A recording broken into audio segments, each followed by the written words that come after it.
heritage. So students come here. Graduates from high school. Describing why Nanhua is one of the... If you invest in your people,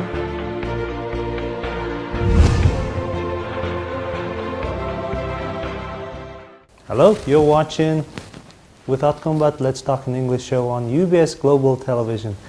We have a special guest today who's Mrs. Sizin Sinagoglu, who's the United Nations Resident Coordinator as well as United Nations Development Program Resident Representative.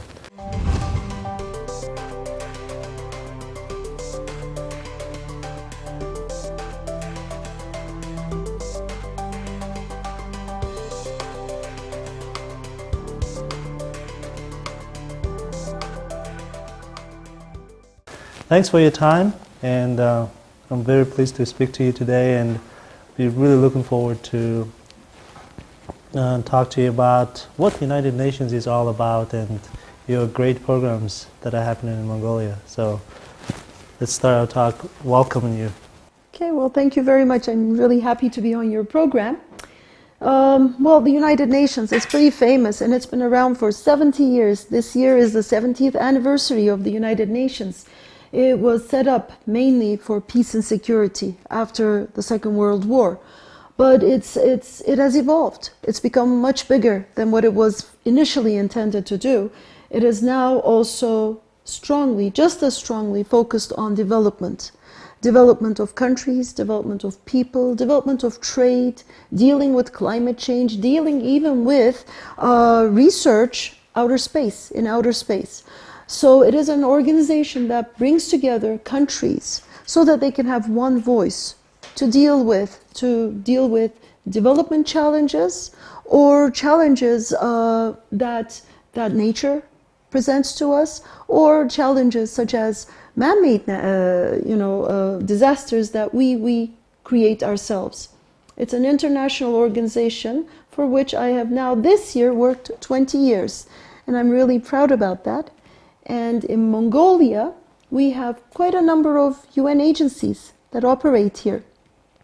We have a development assistance framework that we've agreed on with the government that tells us what we should be doing in cooperation with our partners in Mongolia.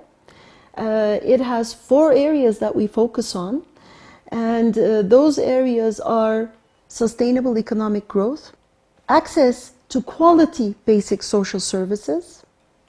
It is climate change and environmental governance.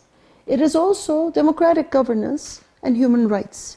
Those are the areas that we focus on in Mongolia. So those development frameworks together with the Millennium Development Goals, how they work, are they kind of aligning together? As far as time of UN being operated in Mongolia in the past, how has these goals been progressing towards, in your opinion? Of course, you've been here for 5 years, and I was looking at some of those Millennium Development Goals, like eradicate poverty for women, gender issues, things like that. So, do you think UN is making substantial progress in those areas, in your opinion? Yes. First of all, the Millennium Development Goals have been amazing. They were set up in the year 2000. Mongolia has embraced them very strongly, but not just Mongolia, globally they have made a difference. All studies over the last 2 or 3 years that have been done to assess the impact of the Millennium Development Goals has said to us that globally we've made huge achievements. I would like to think that that's partly because of the Millennium Development Goals, because people and governments were committed to eradicating poverty, to improving gender equality. And our programs in Mongolia, within the development assistance framework that I mentioned, are based on the MDGs. And not just because we had to follow a global agenda, it's also because Mongolia's development agenda, its national development agenda, is also MDG based. And over the last 2-3 years, we've done a few studies One of them is we have assessed the impact, the work on our own UNDAF, and it tells us that we're on track and achieving most of the goals that we had set for ourselves within that development framework. For example, maternal mortality, in cooperation with UNFPA and the government, has really gone down in this country to levels which are what we had aimed for, and it's getting better. Measles has just been finished in Mongolia. These are achievements that we can very strongly point to. But we have also done an assessment of the MDGs having an impact on the thinking of Mongolia. And it has actually been a unifying force. What has happened is that the government, the stakeholders, the partners, the civil society have all come together around a common goal. And I think that's also been one of the reasons why the MDGs has been able to deliver results in Mongolia.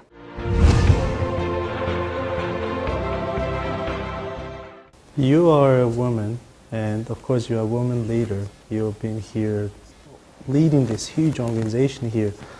Obviously one of the MDGs is gender equality, participation of women in the government. In that area, do you think we have made any progress? You have definitely made progress, and I feel very proud that we were a part of that.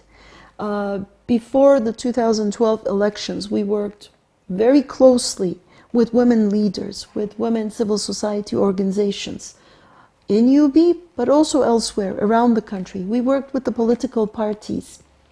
We had male champions, all for the purposes of getting more women interested in politics and for voters and the Mongolian public to accept them as viable, good political leaders. And we succeeded. There were 3 women in parliament when I first arrived. Today, we have 11 women in parliament. We have women ministers. We had several more last round, but today we have 2 women ministers. For me, this is a success. Women have to have a voice. Women have to have a seat at the table. And it's not just because they will bring to forth social issues much more than men. That is a fact. Women care about social issues, absolutely. But that's not the only reason. Women have just as much to offer with their experience, with their skills in every area. You look at Europe, there are many defense ministers who are women, finance ministers who are women. Just look at the head of IMF, one of the biggest financial organizations in the world. The head is a woman. Women have nothing less than men to offer any country. And in that sense, it is their right to be sitting at that table. Think women can be more honest in government when it comes to dealing with corruption, transparency, or those issues? Can you say that, or is it? Of course, men and women are equal, but I believe that everybody has to be honest in government. Everybody has to fight corruption. They have to promote integrity, transparency, and full accountability in governance.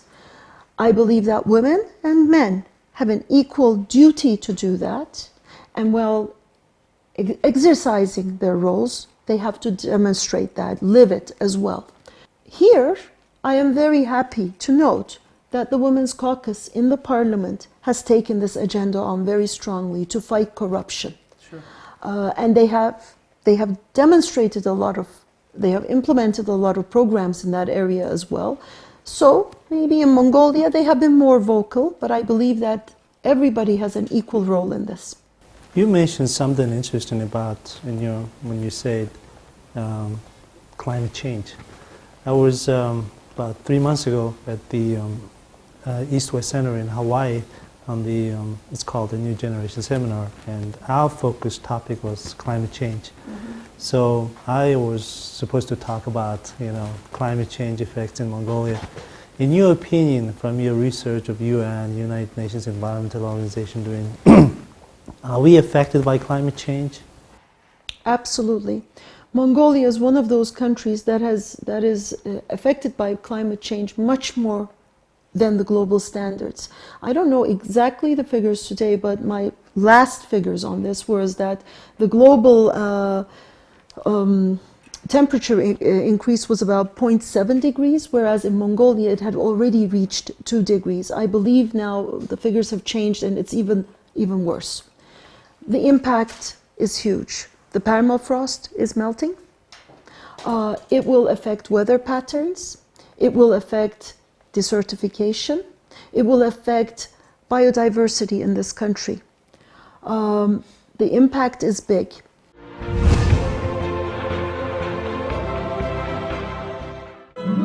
Улаанбаатар хотын оролцох малчд бэрмэрүүдээс хавуулаад сэлэнг дахин энэ зэрэг 2500 гаруй малчд бэрмэрүүдээс шүүгэн тавьж байна. Сүү үлдэлийн нэгдсэн системтэй сор ганц Монгол улсын ууган үйлдвэр. Сургууль цэцэрлэг эмнэлэг бүхий л газраас хүүхд настайчдынхаа цайны сүүг тээвэрлж явах нь сайхан шүү. Би нийтдээ 672 мянган км замаар сүү тээвэрлсэн байна. Сүү үлдэлийн нэгдсэн системтэй сор ганц Монгол улсын ууган үйлдвэр.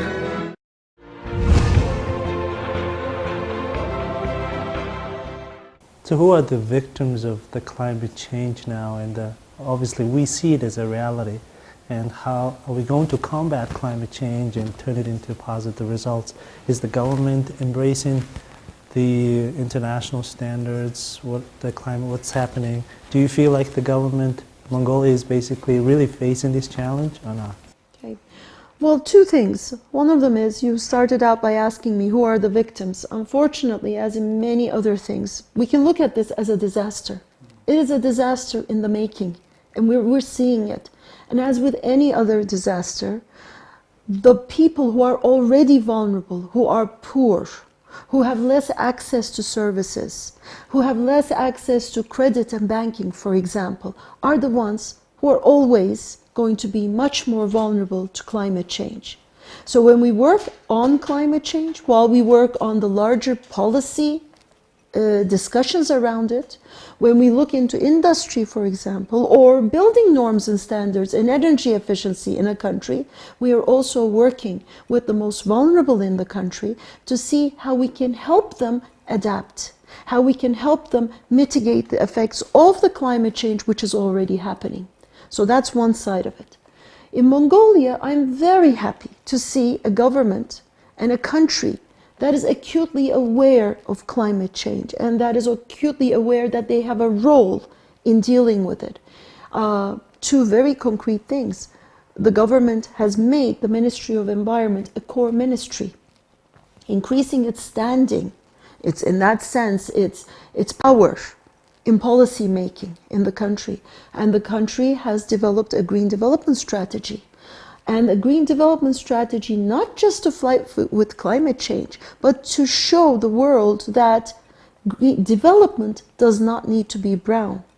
We cannot develop now and clean later, as the saying goes. Today, we all need to understand our role in fighting climate change and in having a greener development. And Mongolia developed a green development strategy. It's been a leader in this. It's now the chair of the World Environment Council. All of these points tell me and tell the world that Mongolia is serious about it. But does that mean that it's been able to achieve a lot? Not yet. There are quite a big number of challenges. How do you balance the needs in greening an economy with some other needs that are out there? These are, of course, topics, but the UN is here to work with them. I think one of the challenges for Westerners like yourself, living in Mongolia for a longer period of time, air pollution is one of the major issues in this city. And I believe because of climate change, people in poverty in the countryside, a lot of people move into the city and they don't have their apartments, so they have no choice other than burning raw coal and burning tires. And this city has become the world's second most polluted city after Tehran, Iran. So how are we going to resolve this from your personal perspective, of course, from the UN perspective? what do we should do with this air pollution? Should we continue to be like this and have lung cancer in 20 years, or should we do something about it? I am from Ankara, Turkey. Ankara is a bowl. I grew up in a city that had just as much air pollution. It was horrible. Over one winter, I remember, all the birds in the city died. You could not see the streets while you walked. I know the impact it has on lives. People would die. Elder people, young children. A lot of people have developed asthma over the years. The long-term impact of air pollution is very, very significant. You have reason to worry. Short and long-term impact is very significant, and with the level of particulate matter that is already present in Mongolia, it's really affecting everybody's lives. But at the same time, air pollution is only a symptom of a much larger problem. It's a symptom of how the economy is managed, how development in Mongolia is managed, and how you deal with your urbanization challenge. It's a much larger picture. You can buy efficient stoves, which the government has done. You can improve energy efficiency in buildings, or maybe put better filters in the power plants. But you cannot solve the problem with one solution. It has to be a comprehensive response. It has to be a longer-term response. And it needs to look into the larger issue of development. But because at the end of the day, if you had the power, if you had the political and all the economic power, let's say, what would you do? A single step, you think? I mean, there's so many other ways, but if you were to say to fix it within 5 years, what would be the most viable solution, I think? Should we build more apartments and eradicate the outskirts districts, or should we move the city to somewhere else? Or again, what I would like to say is that there is no single solution, overnight solution, and I think it would be unfair to plan on one and expect that to solve all the problems. It needs to be a comprehensive response. You need to address it from several fronts. There need to be immediate things, for example, these efficient stoves. But combined with that, you need to increase the quality. You need to sell much better quality coal.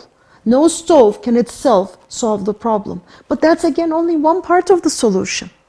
This city needs longer term, more substantial or sustainable energy sources. Coal plants, per capita carbon emissions of Mongolians is among the highest in the world.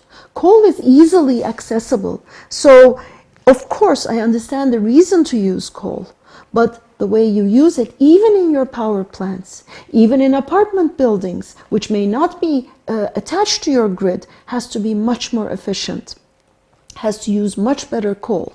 These are some immediate answers, but again, you'll need to look at your larger urbanization challenges. Half of the population of your country. Turkey do? Oh, Turkey is still struggling. Still struggling because it's not easy. Turkey saw a very similar development pattern. Rapid urbanization. Lots of squatter settlements around the larger cities. Services not catching up.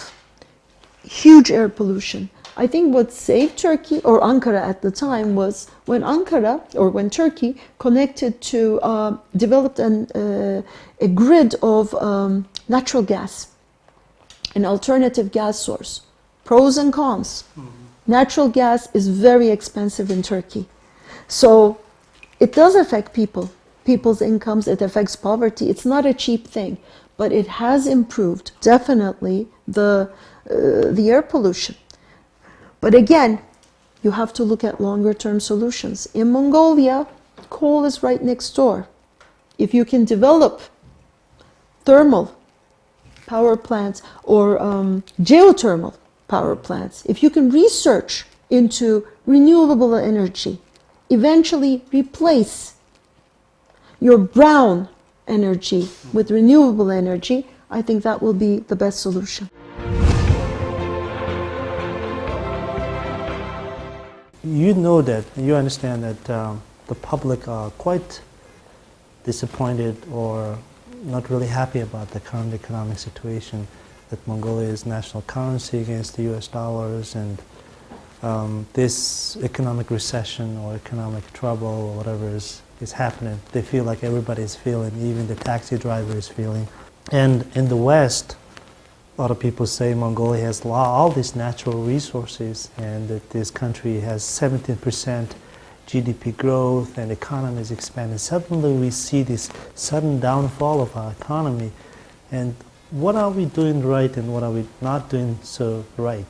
And what should we do to create really sustainable economy to be in this century? I mean, being between Russia and China, we have advantages and disadvantages. So in your personal opinion, of course, from UN perspective, what should we do?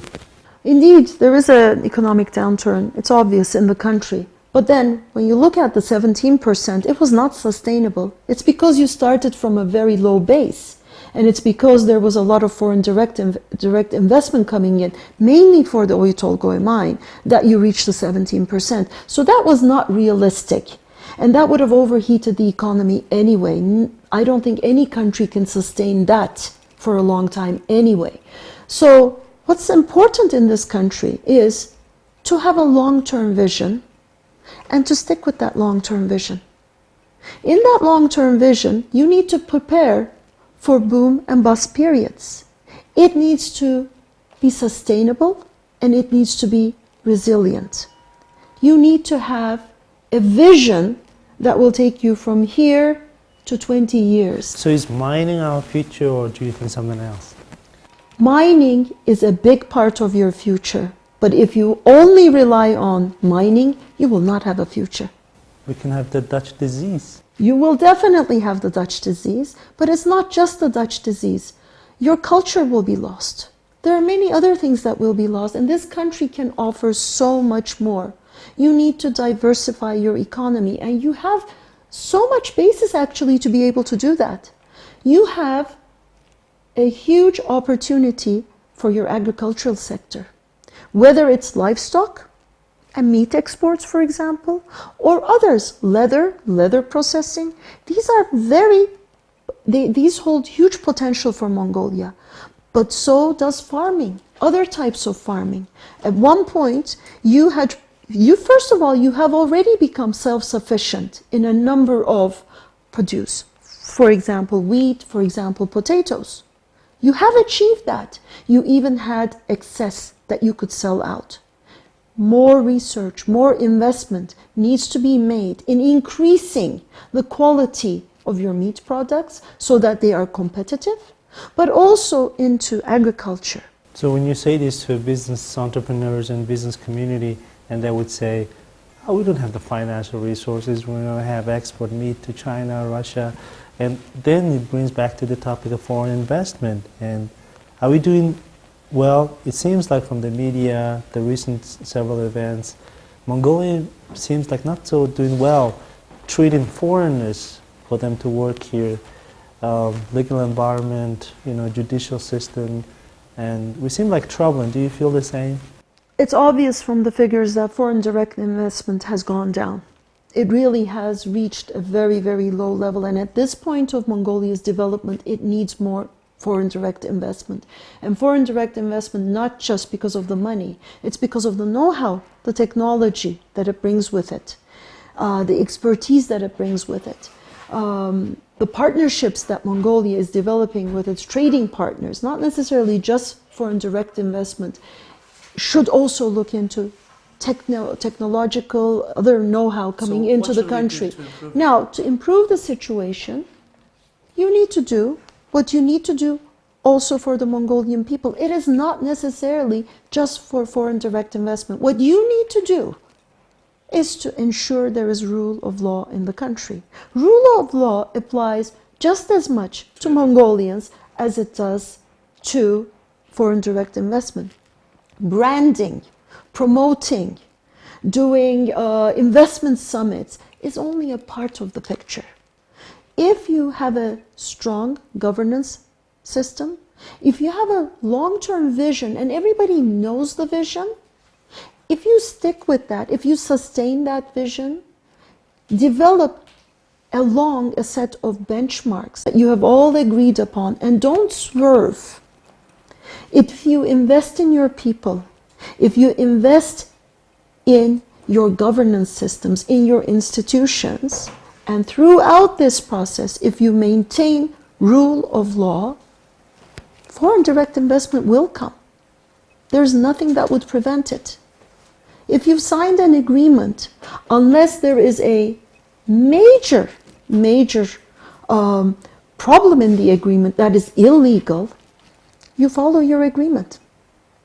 Trust. The basics. Trust is the most important, and trust comes from rule of law. That is the way forward. And just going back to the issue of diversification, there is one more area that I would like to highlight, and that is tourism.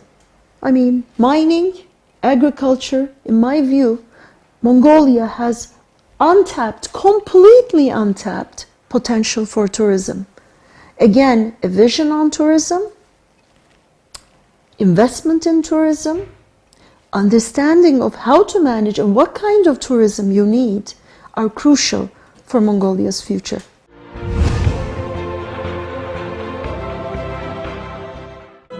Өмнө аягийн халуунд мачтай хасууд ажиллахгүй тул өөрийн 5 цэгээс үдшийн мөрөг хүртэл давхицлт явна. Сүү үйлдвэрлэлийн нэгдсэн системтэй сар ганц Монгол улсын ууган үйлдвэр. Би 16 нас хүрээд жолооч болсон.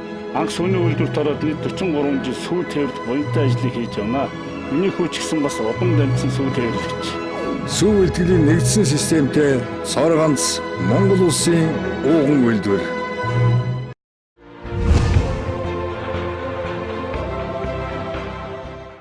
What's the benefit, or you lived here 5 years and you lived Kyrgyzstan and so many other places, and you, of course you bring your family around, right? So do you enjoy this kind of lifestyle? What's the great thing about living everywhere?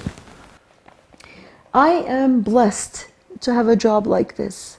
It has helped me grow as a person, and it truly is an honor to be able to go to different countries, to learn from them, for my own personal satisfaction and growth. It's really an honor.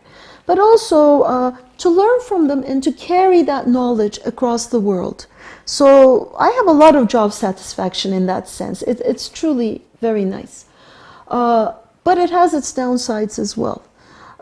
It's not just the fact that you move from one culture and one country to another. It's the fact of moving.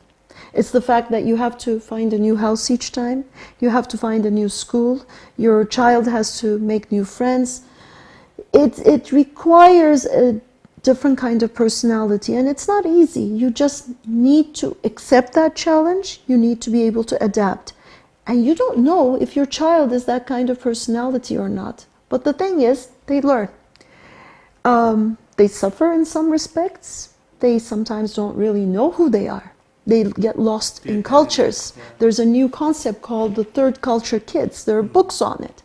But at the same time, they learn so much. And that's not just a language. They know how to appreciate different cultures. They know how to relate to different people. They are more tolerant. How do you ensure you keep your Turkish heritage, culture and everything, your kids carry it on? Do you do anything special, or is it you just allow them to be global citizens? Yes. What's the... Well, I have one daughter, and our roots are back in Turkey. Our family is back in Turkey. I have made sure that we always keep in touch with our roots, our family. We always travel once or twice a year to Turkey. We maintain our friendships, our relatives, our ties, of course. And especially when she was younger, I made sure to celebrate important holidays or festivals, Turkish festivals. We have that feeling that we need to belong. And for her, that's the place that she needs to belong to, however much she may be a global citizen. Thank you, Susan. It was really fascinating to talk to you, and all the best of luck in your future career, however long you're going to stay in Mongolia. But we appreciate what you're doing and your dedication and time in Mongolia. Thank you very much. Thank you very much. Heritage, So students come here.